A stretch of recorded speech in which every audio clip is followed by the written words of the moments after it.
Welcome to this DelftStack tutorial video.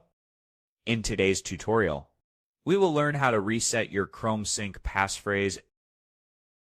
A Chrome passphrase is an extra password used to protect your sync data. If you forget it, Chrome won't sync your bookmark history or password. To reset it, open Chrome and click on the three-dot menu and navigate to Settings. Go to You in Google and go to Sync and Google Services. Go to the menu called Encryption Option and click on Reset Sync.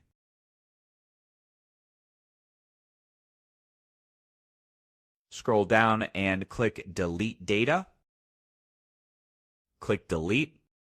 This deletes your old encryption sync data from Google servers. And then go back and turn your sync back on. Chrome will let you create a new passphrase.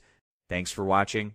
And don't forget to check out the next DelftStack tutorial videos.